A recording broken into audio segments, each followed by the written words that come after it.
Satpam Pegadaian PT Pesona Optima Jasa Aceh.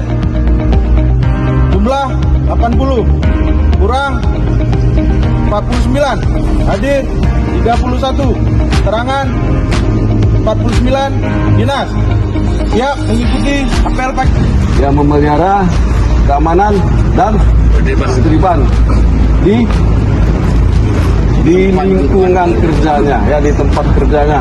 Ya, artinya kalau kita di Pegadaian, ya khusus di lingkungan Pegadaian. Ingat, itu tugas pokok Satpam. Ya.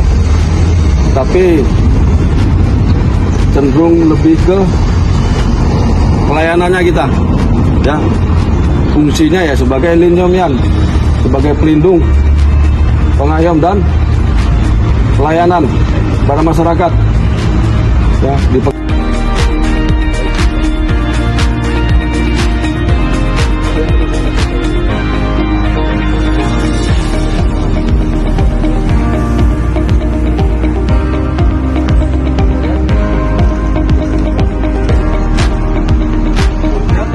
kira-kira mati setahun, ya kira-kira apa langsung urus, ya Rujit.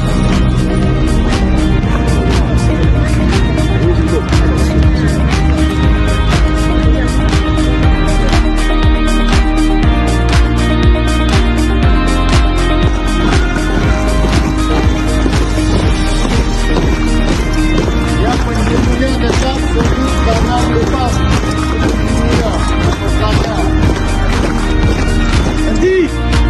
Satpam PT Pesona Optima Jasa. Jaya!